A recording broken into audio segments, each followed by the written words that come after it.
Coming up on this episode of Photography Online, we kickstart the subject project and invite you to get involved. We photograph one of the world's most iconic birds in our new regular feature, Wild Diaries. We take a look at some of the photos you've sent in for critique, and we give you a tour of a few easily accessible locations. It's all coming up in our new format show, so sit back and make yourself comfortable.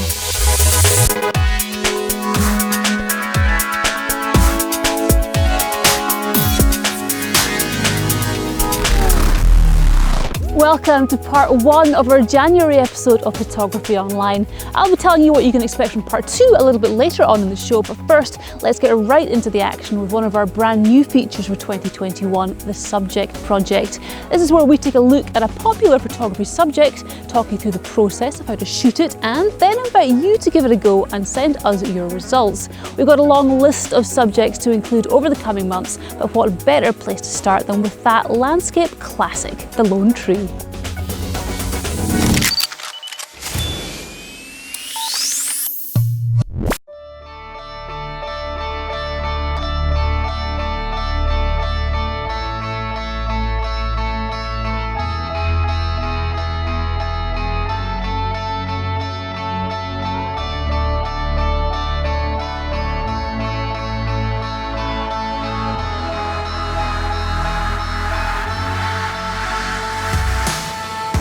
When it comes to focal points in the landscape, is there anything more appealing than a lone tree?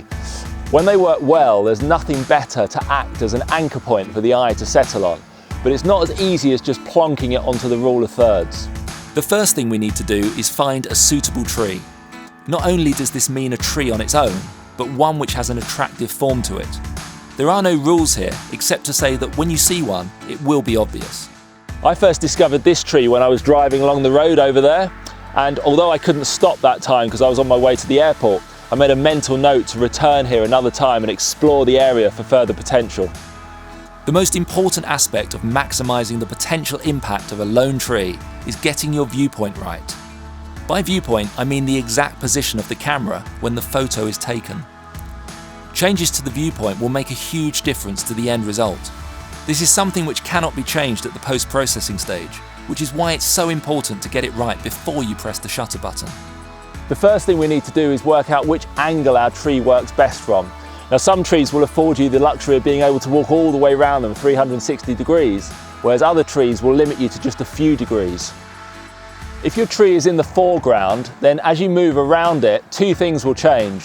Firstly, the form of the tree itself. Obviously, looking at it from different angles will give different shapes to that tree. And one angle might be particularly appealing, whereas another angle you might get branches overlapping in an undesirable way. The second thing that will change is the background. As you move around the tree, obviously the background is going to change. For example, here I've got power lines to one side, so I've discounted looking at the tree from the opposite side because I don't want power lines in the background. So sometimes it's pretty obvious which angle is going to work the best, but ultimately you're trying to find the best balance between the best shape of the tree and the best background. Once we've found our best angle, the next thing we need to do is find our best distance. Do we go close up to the tree and shoot it with a wide angle lens, or do we come further back and shoot it with a longer telephoto lens? Those two options will give a very, very different result. Watch what happens as I move closer to the tree. The background stays the same size, but the tree becomes much bigger in the frame. This allows us full control to balance the ratio of our subject with our background, a much underused element of composition. In this scenario here, I've decided to shoot the tree from quite a long way back because I want the top of the mountains to go way over the tree. When the tree's backlit, the leaves will catch the light, but the background will still be in shadow, and that's the contrast that I'm looking for here. Now that we've identified the best angle and the best distance, we can now be confident we're standing in the perfect position. But there's one final dimension to consider: height. So do we get down low and shoot from this kind of height, or do we work from higher up? Now the two will be quite important, and generally speaking you'll find that if you're using a wide angle lens, getting down low here will be beneficial because you'll bring the foreground right into the front of the photo. In the situation where you're using a longer lens, this is a 300mm lens here, then you'll find that height actually doesn't make that much difference because you're probably not including any foreground anyway. I can't stress the importance of viewpoint enough, and you should invest as much time as possible into making sure you have this as perfect as it can be. Sometimes just moving the camera a few centimeters can make or break a photo. For example, if you need to perfectly line up foreground elements with background elements. Now that we've found our best viewpoint, it's simply a case of going through the usual checklist of composition, depth of field, exposure, etc., the same as you would with any other photo.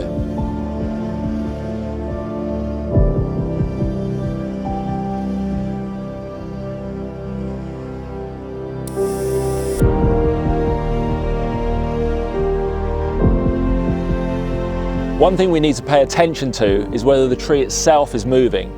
Now, if it's windy, the branches are going to be swaying in the breeze, and our exposure time either needs to be fast enough to freeze that movement or long enough to intentionally blur it attractively. Only you can decide which one's best for you. Now, on today, there's no breeze at all, so my tree's not moving, so I don't have to consider this. But on a breezy day, it's just something else that you have to think about. Two other considerations are the sky and the light. There are no hard and fast rules when it comes to the sky.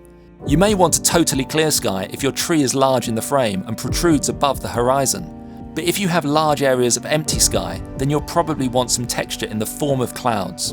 Only you can decide what will be best in your scene, but the most important aspect is that you consider this. Don't just accept what you have at the time, as waiting a while or returning on another occasion may result in far better conditions. When it comes to light, assuming your tree works well in direct light, you need to decide which angle of light will give the best result. Trees can work well side-lit or backlit, as they often make great silhouettes. The one place you probably don't want the sun is right behind you, as you will then be seeing the tree from the same angle it's being lit from, which provides a very flat light. The only exception to this is if you have a rainbow over your tree, in which case the sun has to be directly behind you. So keep a lookout for suitable lone trees that you can use as a focal point in your landscape images. And they don't have to be massive in the frame, they can be quite small and subtle, just acting as an anchor point for the viewer's eye to settle on. By far the most difficult part is identifying a suitable tree in the first place. Once you've done that, then invest as much time into finding the best viewpoint of the tree, because that's really important. Once you've got those two things sorted, then it's just a case of patience, waiting for the right light to really show off the tree to its best. You may have to wait a while or even return several times before you get the tree looking perfect. Good luck and send us in your lone tree photos. We'll feature a selection of our favourites in next month's show.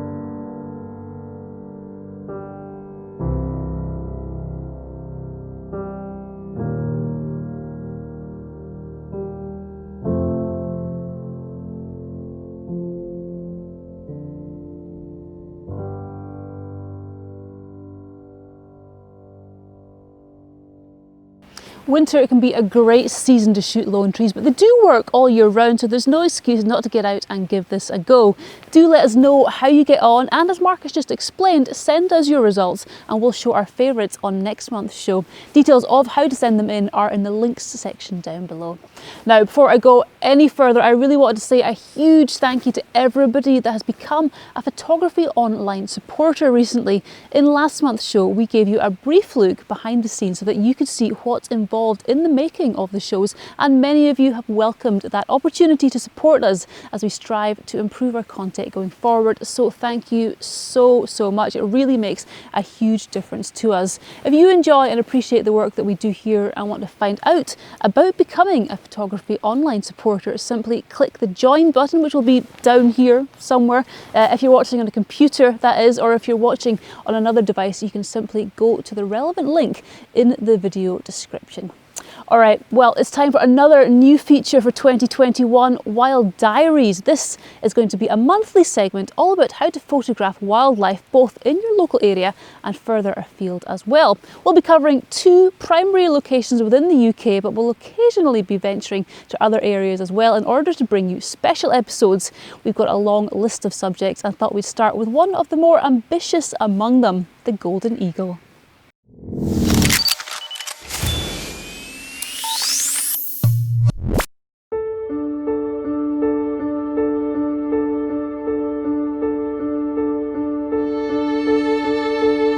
It's the middle of winter and we've got a brief reprieve of the high winds we can often get here on Skye, and I'm venturing uphill to lead a wildlife photography workshop in search of one of my favourite animals in the world, the golden eagle. If there was only one thing I could watch for the rest of my life, then the golden eagle would surely be it. Found right across the northern hemisphere, I've watched them from the Canadian Rockies to the Italian Alps. But for me, they're a quintessential icon of Scotland, and the Isle of Skye is one of the best places to see and photograph them. My approach to photographing eagles is fairly unique, and as far as I know, there's no one else offering days out to capture golden eagles like this. The aim? To get up into the eagle's world. The typical view of an eagle is from down below, looking up, inevitably giving you a silhouette, which is no good for photographs. Golden eagles get their name from the incredible markings over their head and shoulders, and you only get to see these once you're eye level with them or up above them. Although it takes more effort to lug a telephoto lens uphill, when you get amazing views of an eagle, it makes the effort totally worth it.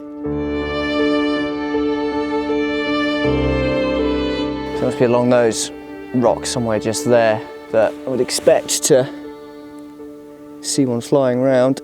Eagles have regular flight paths, so waiting next to places where they're likely to fly close to a hill or ridgeline is the best method of getting the perfect picture.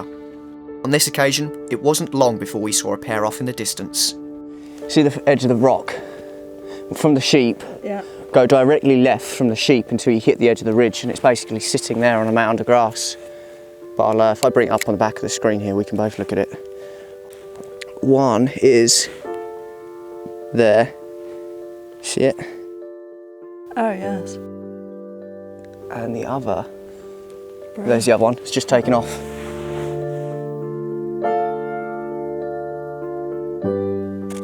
It's coming straight towards us, right along the top there. Wow! Told you, it's exactly what it was going to do.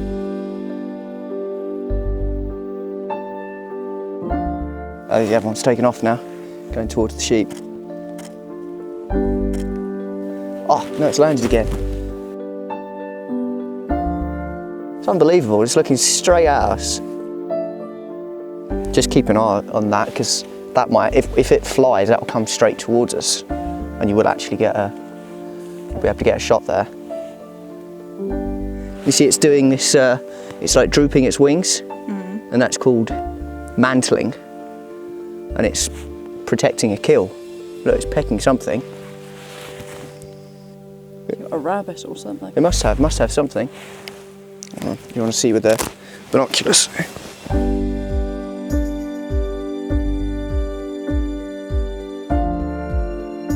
Oh, there's the other birds just flying back over there. Finding eagles is just half the battle. Getting a decent image of them can be incredibly challenging.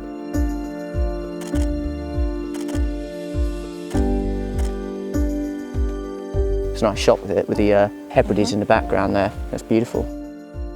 That's lovely with the sea behind it.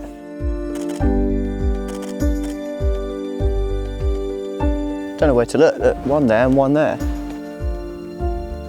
What's the other one? Is the other one still doing its mantling? No, not actively. Look, it's off now.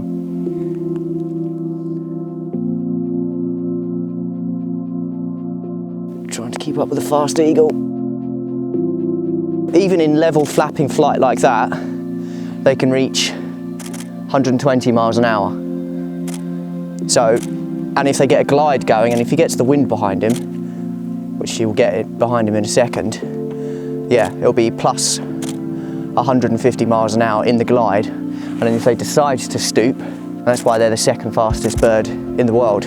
Trying to focus on something moving that quick is not easy. I try to keep things as simple as possible shooting-wise, putting all concentration on focusing and tracking my subject. A fast shutter speed is essential for freezing the action and compensating for any of our own movement as we swing a telephoto lens around. If we walk up to near where it was perched, one, because I want to see if I can find if it had any prey up there, but we'll walk along, and if we wait up there, that's the best way, if we just sit and wait. As we reached the ridge, it wasn't long before one of the eagles reappeared and treated us to a close encounter. Look! Oi!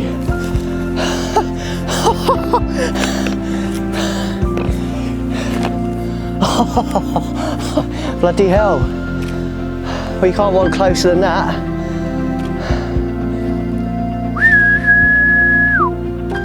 Oh.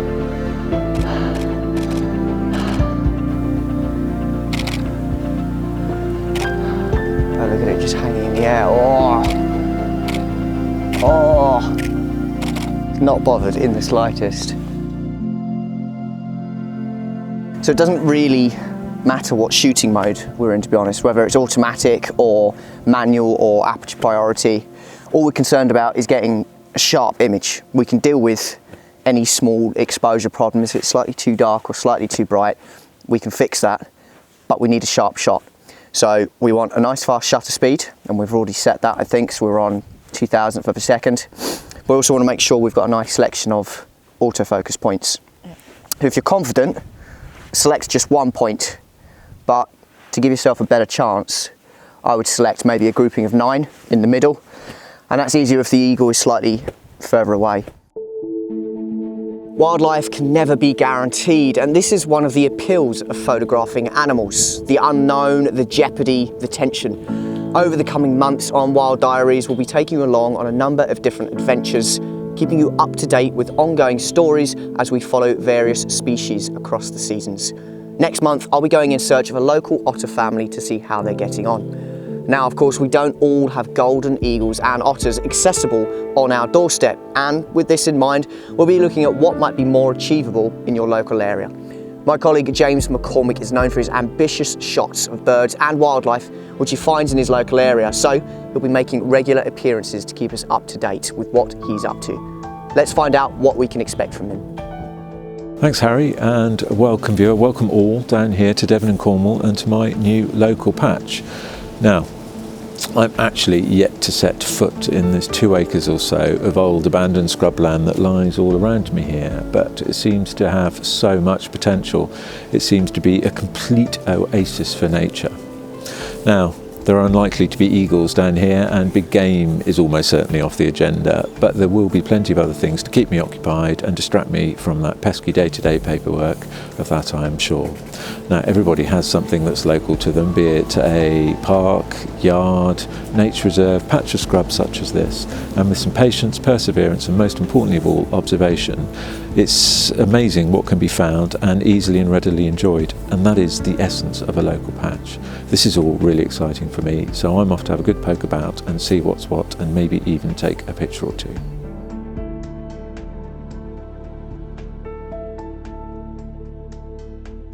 I'm really looking forward to keeping up to date with what the guys find to photograph over the coming months. And as Wild Diaries is sponsored by Kite Optics, who make some of the best binoculars on the market, we'll be giving away top spec prizes in future episodes as well, so you definitely don't want to miss that. Now, last month was the first anniversary of Photography Online, and no party can be called a party without gifts. I had this box of 10 prizes to give away, and all you had to do to be in with a chance of winning one was to keep a lookout for this box somewhere in the show. It actually appeared twice every time you saw the Photography Online office, which was around 25 minutes and 30 seconds, and then again at 38 minutes and 40 seconds, but we accepted anything within 10 seconds either side of those times as a correct answer. Over 2,000 people got it right, and we've picked out 10 winners, and we're now going to randomly assign each of them a prize. So I have got this Patterson developing tank with the 10 names in it. Incidentally, you can actually win this as part of this prize. So here we go, let's grab the names. First up is going to be this item here, which is the monopod, and our lucky winner for the monopod is John Cusick, I think is your surname. John Cusick, congratulations. The monopod is yours. Let me just pop that down there. Next prize we have got is the Benbow tripod, and the lucky winner of the Benbow tripod is Callum Rankin. Callum, congratulations to you. You have got the tripod. I need to just delve into the box and get the rest of them. Apologies. There it goes, it's sturdy, it's fine. Right, next up, inside the prize box, we have got this case 150mm holder system, and the lucky winner of this is Chris Sidney. Chris, congratulations to you. That is yours. Next up, we have got Delkin Devices, memory card, and this goes to Martin Reed. Martin, congrats to you. That is yours. Next up, we have got a cleaning kit, and this goes to Terry Jones. Terry, congratulations. That is yours. And we're getting there. We have got a tripod head, very nice one. This is going to Scott Love. Scott, congratulations to you. That is yours. Keeping all these safe out of the mud down here, hopefully. We have got our set of case mobile phone lens attachments. I'm not going to bring them all out, but there are 3 in there. So these are going to, that is Johnny Backen. Congratulations, Johnny. Those are going to you. Finally, I believe, is another memory card. This is going to Stephen Davies. Congratulations, Stephen, to you. 2 more names. What am I missing? Oh, the box in front of me. This developing kit is going to Jason Heaven. Congratulations, Jason, that is yours. And finally, it's what I'm sitting on. It is the walk stool, actually. You're not getting this one, you're getting a brand new one, so don't worry. Goes to Peter Butler. Peter, congratulations to you. So there we go, 10 prizes. That should keep our postman busy for a little while, and we'll have many more great prizes to give away in future shows. We now release 2 shows every month on the second and the final Sunday, so if you're not already subscribed, make sure to check our channel regularly for new releases. Now, many of you have been sending in your images for critique, so next up to give them a thorough examination is Dr. Nick in the Photography Online surgery.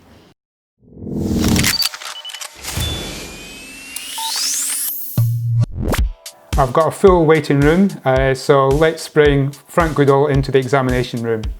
This is a RAF Atlas 400 coming into Aberdeen Airport. Now it's quite a nice image, has got potential, but the main thing for me, which is very distracting, is this tree bottom left hand of the frame. So there's a couple of things which Frank could have done here. I believe they shot this at about 483mm on a 150 to 600mm lens. So he could have zoomed into 600mm and excluded the tree, or basically just wait for the aircraft to get closer to him. If he had waited for it to come a little bit further down, and then the aircraft would have been nicely framed top and bottom, whereby the dark cloud at the top and the dark cloud at the bottom, it would have just been in this bright area, maybe just somewhere around about here, and it would have just been framed nicer. One other thing I do really like is the vortices or vortexes coming out of the rear of the aircraft, just adding just a little bit extra to the image. Now the next person we have, I think they wanted a bit of anonymity in the surgery this month, because there's no name details in the email, and the email address didn't give away a name. So really nice image of the Prince of Wales Bridge, or the Second Severn Crossing as it's better known as. It has so much promise, this image, so I'll start off with the positives. First up, we've got the leading lines coming in from the left and the right and going into the middle of the frame. The beautiful light, created by what I believe will be the setting sun if we're looking over to the west, just hitting the ripples in the sand in the foreground here, just that really nice bit of light there. And also the textures, with the ripples and the wet sand. The minor thing for me is just, this is where planning can really make a big difference to your image. Now what I mean by that is the level of the tide, so just coinciding it with the water filling this area here and this area here. So these areas would have been filled with the water, and it would have just created, in my opinion, a much stronger image. And at that point it would have been an image that I would have felt more comfortable hanging on my wall. Next up we have this Robber Fly by Colin Cook. Now Colin has focus stacked this image, so what that means is he has taken multiple images, could be 5, 10, 20, and merged them together in Photoshop. Now that gives you an image which has got incredible depth of field, which is what we see here. But the question is, has the image actually benefited from using the focus stacking technique, or would it have been better to use the traditional macro shallow depth of field technique? Now my personal opinion, it's a difficult one, because I can appreciate the time and effort that's actually gone into creating this image. But yeah, I would probably go back to the traditional macro shallow depth of field where only the eye portion of the subject would be in sharp focus. But the execution in this particular instance, Colin has done a really good job here. So next up we have Jens from Denmark with these greyhounds on the track. Very powerful dynamic image. The focusing is spot on, the choice of exposure time is great in my opinion. You've got the heads of the first two dogs are spot on, crisp, fully sharp, whereas you've still got the dynamism of the legs, just a little bit of blurriness in the legs, which really helps to show how fast these animals are going. My only minor point for this image is how tight it is. You've got the tail of the dog on the left here just going out of frame. So it's only a minor thing, just how tight it is. But if there's just a little bit more breathing space around the image, it would have just tipped over from a 9 to a 10 maybe. So moving on to this image by Philippe from Switzerland. This was taken on a beach near Vik in Iceland. A couple of things here. One is the light, the direction of the sun. It looks like it's coming from slightly over the left-hand shoulder. So the shadows are kind of in the wrong place, not very long shadows. It's probably taken close to midday, I'm guessing, because the shadow's not very long. And also the timing of the tide. You want water kind of coming almost all around this sea stack. I would have waited for the sunrise or the sunset, I'd say just the lower sun to coincide with a higher tide so that the sea stack was surrounded by the water, or even just splashing up against the sea stack. That would just help to make this image so much stronger. And finally, into the examination room this month, we have this image by John Cuthbert of Knapp's Lock. Absolutely beautiful images. Out of all the images this month, this is one that I would hang on my wall. So much atmosphere to it, created by the low sun, probably I'm guessing sunrise, just breaking through the thin veil of mist, creating this atmosphere in the image. Three-dimensional, created by this fence coming in from the bottom left hand of the frame, pointing in towards this bank of trees at the back, the three boats. Overall it's just a really nice image. I can't really find too much fault with it. Maybe if there was just a wee bit more of a gap, particularly the first boat and the second boat, maybe just a wee gap between them, just giving separation. But I say overall, this is such a good image. So, if you'd like to see yourself in the examination room in a future episode, find out all the details in the description below.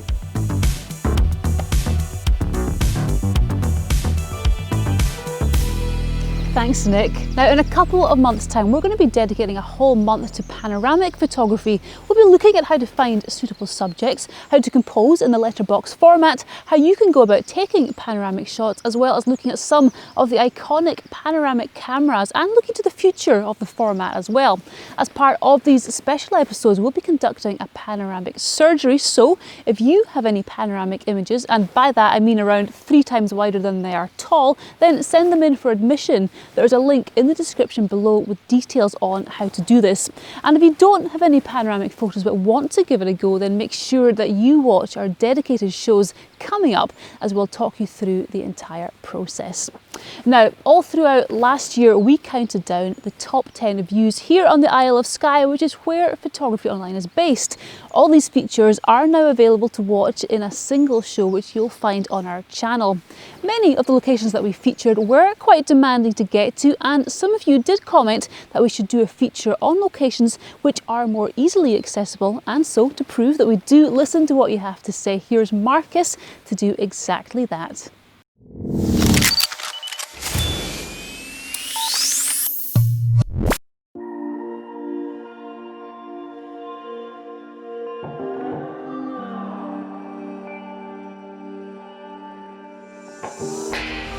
Out of the top 10 views on Skye, which we featured last year, a couple of them can be shot right from the roadside. So if you're limited with your mobility, then don't discount Loch Farder, which appeared in our January show, and Elgol, which featured in our July show. There's also Loch Kilchrist, which you'll pass on the way to Elgol. To add a few more locations to those, I'm going to take a drive around the island to show you what else you can shoot from the roadside. And to prove just how accessible these locations are, I'm going to set myself one rule. I'm not allowed out the car. We'll start with Ardtrek Point on the west coast. Simply park in the designated bay on the side of the A863, halfway between Sligachan and Dunvegan. If you have a high vehicle, that'll allow you to see over the top of the fence. If you're in a normal car, then you probably won't get a clean shot, so you might have to get out and stand up. But for me, it's not allowed, rules are rules. Now, from here you get a great view out to the west, which means, especially in the winter time, the setting sun is perfectly in the middle of the gap there that you can see out between the two headlands.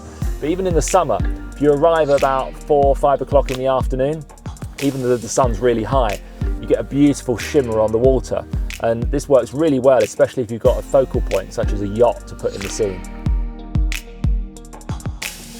Another 20 minutes up the road from Ardtrek Point is Dunvegan Castle and Grounds. This is well worth exploring on its own, and it's where we shot our ballerinas for our Fuji X-T4 review in our October show. If you just want to photograph the castle and its surroundings, then drive past the entrance onto the single-track road. After a few hundred metres, basically at the top of the small hill, turn around and you'll then see the castle nestled into the trees ahead of you. From here you get a great view of Dunvegan Castle. It's probably my favourite view, but it is quite a distant view, so you are going to need a long lens in order to make the castle quite big in frame. And also, it doesn't really stand out against the background because of the trees behind it.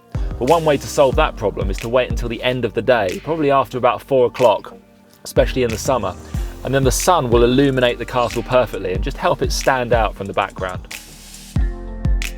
The next roadside location is right up in the north of the island, in the harbour town of Uig. As you come down the long hill into the bay, assuming you're approaching from the south, take the single-track road on the right, signposted to Shearder. Now don't tell anybody, but this is actually the road to the Fairy Glen. It's just the locals don't put that information on the sign because they want to keep it a secret. So, a new car park is being built to handle the huge amount of visitors this place now gets. If you drive a little further than the car park, you'll find yourself here by this lock, which in the right conditions can provide a great photo opportunity.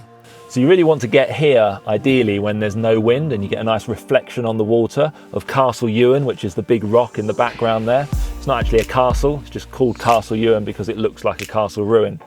Now, in the morning, you could be shooting into the light because the sun rises over there, and if you get mist just rising off the water, that can work really, really well. And then in the evening, the sun's over there, so it's lighting the castle perfectly. But as you can see, you can shoot this right from the roadside, don't you have to get out of the car. However, this is a busy road, so you don't really want to stay here for too long, otherwise you're going to block the traffic. Only drive to this point if you're not mobile enough to walk the extra 200 metres along the flat path from the car park. Once you've taken the shot, continue round the corner where there's enough room to turn around. On your way back to Uig, just as you start going down the steep hill, there's a view on the right overlooking the bay with a church in the foreground. Now this can be an amazing location, which as you can see can be shot literally from the car. We've got the church in the foreground, behind it we've got Uig Bay, and if you time your visit between October and March, then the setting sun will be in the perfect position.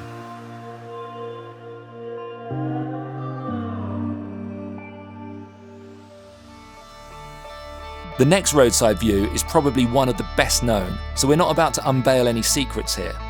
Right in the centre of Skye is an area known as Sligachan. You have to pass this point whenever you're going from south to north or vice versa, so don't just drive past unaware.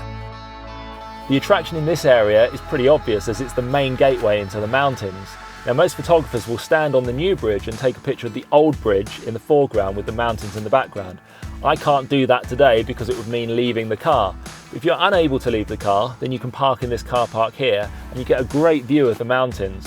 And as a bonus, there's a new statue that's just been erected. Now, although you can see this from the car park, you don't get the best view. So again, if you're able to leave the car and just walk 30 or 40 metres, you can get a great angle on this new statue. For our final roadside view, we're now going to head to the south of the island to show you a great location worthy of a drive-by shooting. This is the lighthouse at Isle of Skye. Getting to the lighthouse itself is actually quite difficult, but luckily it works well from a distance, especially if the background mountains are snow-capped, which they often are between December and April. From the town of Broadford, take the A851 towards Armadale. And after 10 minutes you're past this sign for Isle of Skye. Turn left here and then turn right when you reach the junction with the phone box. Drive a couple of 100 metres up this road and turn around. On your way back to the phone box, keep a lookout on the right for a view through the trees of the lighthouse. It's only a very brief view, so it's easy to miss, but you can shoot it from the road. Just make sure you keep an eye out for other traffic as you'll be blocking the way. If you are able to get out of the car and walk just a short distance, then going around the back of this old boat here gives an unobstructed view all the way through to the lighthouse. There are many other roadside locations around Skye, and many of these are covered in the Photographer's Guide to Skye, which has a table of all the locations according to ease of access. If you're only able to walk a very short distance, then you're basically looking at anything in the green section, or the top half of the list. You might not get the elevated views you get from hiking in the Coolin or walking along the Trotternish Ridge, but as you've seen, one of the appeals of Skye is that you can get some fantastic views without having to venture too far from the road. Can I get out of the car now, please?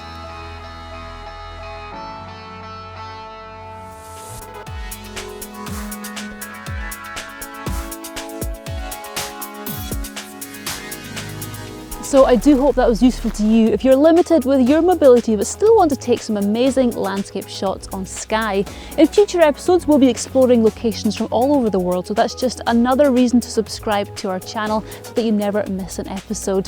That's it though for part 1 of our January show, but you don't have to wait long for your next Photography Online fix. I'll be back in just 2 weeks' time with part 2, when we'll be making the most of the early nights by doing some painting with light. We'll be pitching 3 100 to 400mm telephoto zoom lenses against each other to see which one comes out as champion.